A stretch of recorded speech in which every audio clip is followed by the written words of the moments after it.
കർത്താവിൻ്റെ അതിപരിശുദ്ധമായ നാമത്തിന് നന്ദിയോടെ സ്തോത്രം ചെയ്യുകയും സ്തുതിക്കുകയും ചെയ്യുന്നു. ക്രിസ്തുവിൽ പ്രിയരും കർത്താവിൽ ധന്യരുമായ വാത്സല്യമുള്ള ദൈവമക്കളെ, അനുഗ്രഹിക്കപ്പെട്ട ഈ നല്ല ദിവസവും ദൈവത്തിൻ്റെ തിരുസന്നിധിയിൽ നിന്ന് പ്രാപിച്ചൊരു ദൈവിക ദൂത് നിങ്ങളുമായി പങ്കുവെക്കുന്നതിൽ എനിക്ക് അതീവ സന്തോഷമേ ഉള്ളൂ.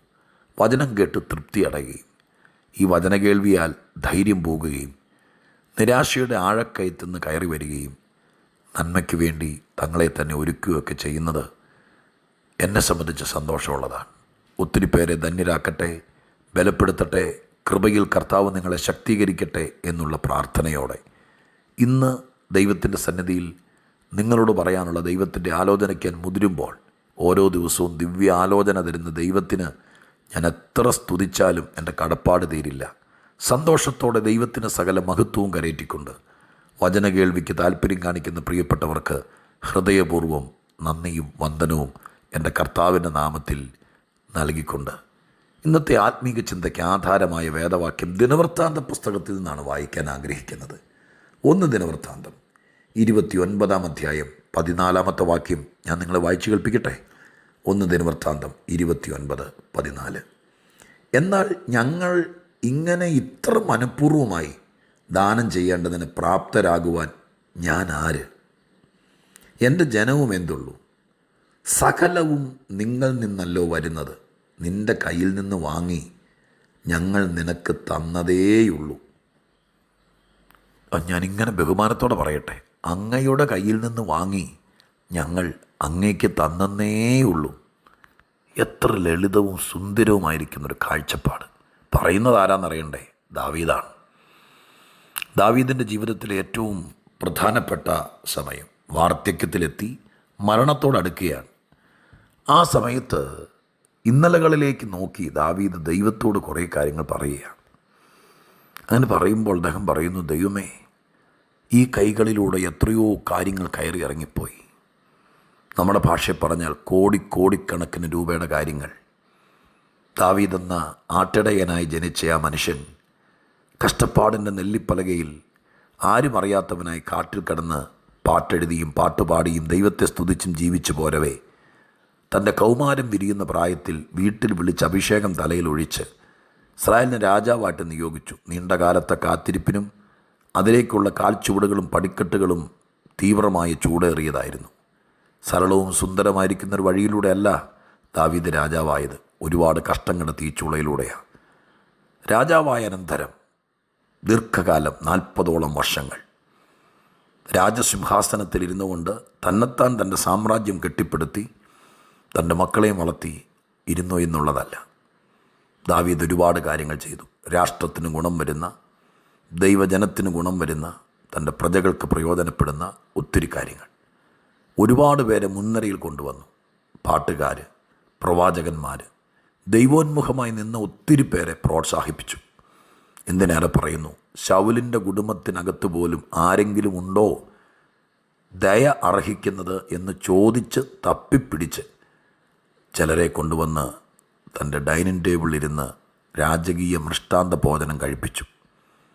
ഒത്തിരി നന്മ ചെയ്ത, ഒരുപാട് പേരെ പ്രോത്സാഹിപ്പിച്ച, ഒത്തിരി പേർക്ക് കൈത്താങ്ങൽ കൊടുത്ത, ഒരുപാട് പേരെ ആരുമറിയാതെ പിടിച്ചുയർത്തിയ ആ മഹാൻ തൻ്റെ ജീവിത സായാഹ്നത്തിലൊരു സത്യം പറയുക. വായിച്ചാൽ, ഹൃദയംഗമായി പശ്ചാത്തലത്തിൽ വായിച്ചാൽ നമ്മുടെ കരളെ തട്ടും. എന്താ പറഞ്ഞെന്നറിയാം? ഇത്ര മനഃപൂർവ്വമായി ദാനം ചെയ്യേണ്ടതിന് പ്രാപ്തരാകുവാൻ ഞാൻ ആര്? ഈ കാണുന്നതെല്ലാം ഒത്തിരി പേർക്ക് ചെയ്തു കൊടുത്തു. ഒരുപാട് കാര്യങ്ങൾ രാഷ്ട്രത്തിൽ ചെയ്തു. ഒത്തിരി പേരെ പിടിച്ചുയർത്തി. ഇത്രയൊക്കെ ചെയ്യാൻ, മനഃപൂർവ്വമായി ഇത്രയൊക്കെ ചെയ്യാൻ, ഇതിൻ്റെ പ്രാപ്തിക്ക് ഞാൻ ആര്? ഒരു കുടിലോ കൂടാരോ കെട്ടി ജീവിക്കാൻ പോലും നിവൃത്തിയില്ലാത്ത സാഹചര്യത്തിൽ കാട്ടിൽ കിടന്ന എന്നെക്കൊണ്ട് ഇത്രയും കാര്യങ്ങളൊക്കെ ചെയ്യാൻ ഞാൻ ആര്? എൻ്റെ ജനവും എന്തുള്ളൂ എന്ന് പറഞ്ഞാൽ, ജനം ഭണ്ഡാരത്തിൽ കൊണ്ടു തന്നതോ കപ്പം കൊടുത്തതോ കരമടച്ചതൊന്നുമില്ല. അവർ സാധുക്കളാണ്. അവരെ അറിഞ്ഞുകൊണ്ട് ഭരിക്കുന്നൊരു രാജാവാണ്. അവരെ ഞെക്കിപ്പിഴിഞ്ഞ് പ്രയാസവും ബുദ്ധിമുട്ടും സഹിപ്പിക്കുന്ന ഒരാളല്ല. എന്തുള്ളൂ? അടുത്തത്, സകലവും നിങ്ങൾ നിന്നല്ലോ വരുന്നത്. നിൻ്റെ കയ്യിൽ നിന്ന് വാങ്ങി ഞങ്ങൾ നിനക്ക് തന്നേയുള്ളൂ. എൻ്റെ പ്രിയപ്പെട്ടവരെ, ആ വാക്കുകൾ കേട്ടോ. എല്ലാം ദൈവത്തിൽ നിന്നാണ് വരുന്നത് എന്നൊരു വലിയ ബോധ്യം ഈ മനുഷ്യൻ്റെ ജീവിതത്തിൽ പാഠമായി പഠിപ്പിച്ചു. പ്രിയപ്പെട്ടവരെ, ഈ കാഴ്ചപ്പാട് ആർക്കുണ്ടാകുന്നോ അവരുടെയൊക്കെ ബുദ്ധിമുട്ട് മാറും. നമ്മുടെ ചിന്ത, നമ്മൾ പള്ളിയിൽ പോക്ക് പോലും മുടക്കി കഠിനാധ്വാനം ചെയ്ത്, ബൈബിളിൽ ദാവീദ് തന്നെയെന്ന് പറയുന്നുണ്ട്, നന്നാ രാവിലെ എഴുന്നേക്കുകയും വളരെ വൈകി കിടക്കാൻ പോവുകയൊക്കെ ചെയ്യുന്നത് വ്യർത്ഥമാണ്. ദൈവമാണ് ഇതെല്ലാം തരുന്നത്. സകലതും ദൈവത്തിൽ നിന്ന് വരുന്നു. അതിലും അപ്പുറമാണ് ദൈവത്തിൻ്റെ കയ്യിൽ നിന്ന് വാങ്ങി ദൈവത്തിന് തന്നേ ഉള്ളൂ. പ്രിയരെ, അങ്ങനെ ഒരു പോളിസി ആത്മീകത്തിലുണ്ട്. ആരോടൊക്കെയോ പോയി കൈ നീട്ടി മേടിച്ച് എന്തെങ്കിലും ബുദ്ധിമുട്ടുള്ളവർ ആരോടെങ്കിലും ചോദിക്കുന്നവരെ ഇൻസൾട്ട് ചെയ്യാമെന്ന് പറയരുത്. ഞാനൊരു സത്യം പറയുക. ബുദ്ധിമുട്ടിൻ്റെ നടുവിൽ ഒരു സ്നേഹിതനോട്, ഒരു സഹോദരനോട്, ഒരു കർത്തൃദാസനോട് എന്തെങ്കിലും ചോദിച്ചതൊന്നും ഒരു തെറ്റല്ല കേട്ടോ. അങ്ങനെയൊക്കെ ഈ ലോകത്തിലെല്ലാവരും, ഞാനും ചെയ്തിട്ടുണ്ട്. പക്ഷേ ഒരു കാഴ്ചപ്പാട്, ഒരു വലിയ ബ്രൈറ്റ്നസ് നമ്മൾ മനസ്സിലാക്കണം. ദാവീദ് എന്ന രാജാവ്, ഖജനാവിൽ പണമുള്ളയാൾ, ഒത്തിരി പ്രജകളെ സഹായിച്ചയാൾ, ഒരുപാട് പേർക്ക് കൈത്താങ്ങൽ കൊടുത്തിയ ആൾ, അദ്ദേഹം പറയുകയാണ്, അങ്ങയുടെ കയ്യിൽ നിന്ന് വാങ്ങിച്ച് തന്നേ ഉള്ളൂ. അങ്ങയിൽ നിന്നാണ് എല്ലാം വരുന്നത്. പൗലോസ് അപ്പോസ്തലൻ തിമോഥെയോസിന് ലേഖനം എഴുതുമ്പോൾ ഇങ്ങനെ പറയുന്നുണ്ട്, സൽപ്രവർത്തിക്കുള്ള വക ദൈവത്തിൽ നിന്ന് പ്രാപിക്കേണ്ടതിന്. ഇപ്പം ദൈവത്തിൻ്റെ ഭണ്ഡാരത്തിൽ ഇതെല്ലാം ഉണ്ട്, ദൈവത്തിൻ്റെ പക്കൽ ഇതെല്ലാം ഉണ്ട്. അതെല്ലാം ദൈവത്തിൽ നിന്ന് പ്രാപിച്ചെടുക്കാനുള്ളൊരു ബന്ധം ഉണ്ടാകണം. ആരോ ഒരു പ്രഭാഷണ മധ്യത്തിൽ പറഞ്ഞത് ഇത്തരണത്തിൽ ഞാൻ ഓർത്തു പോകുകയാണ്. അതിപ്രകാരമാണ്, ദൈവം തൻ്റെ കൃപയും കൃപാവരങ്ങളൊക്കെ ആർക്കും കൊടുക്കും.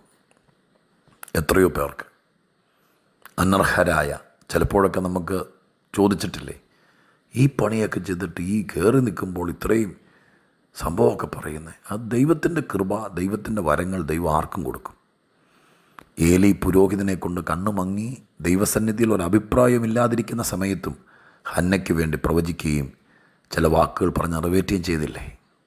ആ പ്രഭാഷകൻ പറഞ്ഞത് ഇങ്ങനെയാണ്, കൃപയും കൃപാവരവും ശക്തിയൊക്കെ ആർക്കും കൊടുക്കും, പക്ഷെ ദൈവത്തിൻ്റെ പണം എല്ലാവരുടെ കയ്യിലും കൊടുക്കുകയില്ല. ഞാനും ചിന്തിച്ചപ്പോൾ സത്യമാണ്.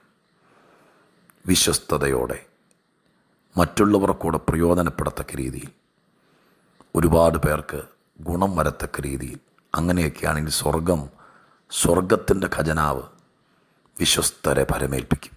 ലോകത്തിൽ കുറച്ച് പേരുടെ കയ്യിൽ മാത്രമേ ദൈവത്തിൻ്റെ പണം, കഠിനാധ്വാനം ചെയ്ത് കഷ്ടപ്പെട്ടൊക്കെ ജീവിച്ച് അതിൻ്റെ ഒരു ഓഹരി ദശാംശം കൊടുത്ത് ജീവിക്കുന്നവരുണ്ട്. എന്നാൽ അർഹതയില്ലാത്ത സ്ഥാനത്ത് ദാവീദ് എഴുതിയതുപോലെ ദൈവത്തിൻ്റെ കയ്യിൽ നിന്ന് മേടിച്ച് കൊടുക്കുക. നമുക്കൊന്ന് പ്രാർത്ഥിച്ചുകൂടെ?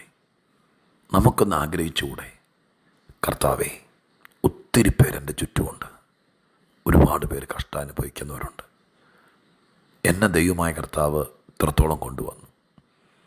അങ്ങയുടെ കയ്യിൽ നിന്ന് വാങ്ങിച്ച് ഒത്തിരി പേർക്ക് കൊടുക്കാൻ, എൻ്റെ കയ്യിൽ വെച്ചുകൊണ്ടിരിക്കാനല്ല, എൻ്റെ അതിര് വിസ്താരമാക്കാനല്ല, അങ്ങയുടെ കയ്യിൽ നിന്ന് വാങ്ങിച്ച്. ഇവിടെ എഴുതിയിരിക്കുന്നത് അങ്ങയുടെ കയ്യിൽ നിന്ന് വാങ്ങി ഞങ്ങൾ അങ്ങേക്ക് തന്നു എന്നാണ്. പക്ഷെ ഞാനതിനെ കുറച്ചുകൂടെ അതിര് കടത്തി പറയുക, ദൈവത്തിൻ്റെ കയ്യിൽ നിന്ന് വാങ്ങിച്ച് മറ്റുള്ളവർക്ക് കൊടുക്കാൻ വിശ്വസ്തനാകാൻ പറ്റുമോ? ദൈവം അങ്ങനൊരു വേക്കൻസി നമ്മുടെ മുമ്പിൽ ഇട്ട് തരിക. ഒരുപാട് പേര് രക്ഷപ്പെടട്ടെ, ഒത്തിരി കുഞ്ഞുങ്ങൾ പഠിക്കട്ടെ, ഒത്തിരി പേർക്ക് ഭവനരഹിതർക്ക് ഭവനം ഉണ്ടാകട്ടെ, ബുദ്ധിമുട്ടുള്ളവർക്ക്, മരുന്ന് മേടിക്കുന്ന വൃത്തിയില്ലാത്തവർക്ക് ഒക്കെ നമ്മളൊരു അനുഗ്രഹവും ഗുണമാകട്ടെ. അതിന് നമ്മൾ പെൻഷൻ കിട്ടിയ കാശോ കോഴിമുട്ട വിറ്റ കാശോ ഒന്നും കൊടുക്കണ്ട, ദൈവത്തിൽ നിന്ന് മേടിച്ചങ്ങ് കൊടുക്കാൻ ആ ഒരു ബന്ധം, ആ ഒരു അടുപ്പം, അതിവിടെ ദൈവമക്കൾക്കല്ലാതെ പിന്നെ ആർക്ക് സ്ഥാപിച്ചെടുക്കാൻ പറ്റും? നമുക്ക് ദൈവത്തെങ്കിലേക്ക് നോക്കാം.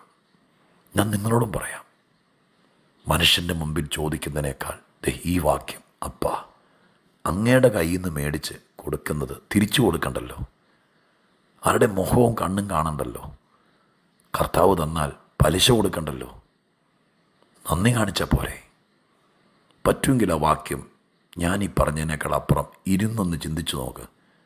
ഒരു ഭക്തൻ പറഞ്ഞതാ, അനുഭവസ്ഥൻ പറഞ്ഞതാ. ദൈവത്തിൻ്റെ കയ്യിൽ നിന്ന് മേടിച്ച് എല്ലാവർക്കും കൊടുക്കുക. വിശ്വസ്തനാകാം, പ്രാർത്ഥിക്കാം. പരിശുദ്ധ ദൈവമേ, ഞങ്ങളുടെ സ്വർഗീയ പിതാവേ, ഈ വാക്യത്തിനായി സ്തോത്രം. ഒത്തിരി പേരെ സഹായിക്കാൻ, സാധുക്കൾക്ക് ബലമാകാൻ അടിയങ്ങളെയൊക്കെ ദൈവം ഉപയോഗിക്കണേ അപ്പ. പ്രത്യേകിച്ച് ഇപ്പോൾ ഈ പറഞ്ഞതുപോലെ ഒരുപാട് പേർക്ക് ഗുണമാകേണ്ടതിന് അങ്ങയുടെ കയ്യിൽ നിന്ന് മേടിച്ച് കൊടുക്കാൻ ഞങ്ങൾക്ക് അങ്ങനൊരു ബന്ധം തരണേ കർത്താവ്. ഞങ്ങളുടെ ആവശ്യം പോലും നടക്കുന്നില്ല എന്ന് പറഞ്ഞ് കൈമലർത്തി നടക്കാനല്ല, കർത്താവിനോട് പ്രാർത്ഥിക്കുന്നു. ദൈവം അനുഗ്രഹിക്കണം, കൃപയിൽ താങ്ങണം. സകലതും തിരുമുമ്പിൽ ഏൽപ്പിക്കുന്നു. എല്ലാവരും ഇത് ചിന്തിക്കാൻ അവസരം ഒരുക്കണം. ഞങ്ങളൊരു അനുഗ്രഹമാകണം. ഒത്തിരി പേർക്ക് അങ്ങയിൽ നിന്ന് വാങ്ങിച്ച് ഞങ്ങൾ കൊടുക്കാൻ, ഞങ്ങളുടെ കയ്യിൽ വെച്ചുകൊണ്ടിരിക്കാനല്ല, ഞങ്ങളുടെ ആളുകൾക്ക് വകതിരിച്ച് ചെലവാക്കാനുമല്ല, ദൈവം പറയുന്നത് ചെയ്യാൻ കർത്താവ് ഇടയാക്കണം. യേശുവിൻ നാമത്തിൽ പ്രാർത്ഥിക്കുന്നു. കേൾക്കണമേ പിതാവേ. ആമേൻ.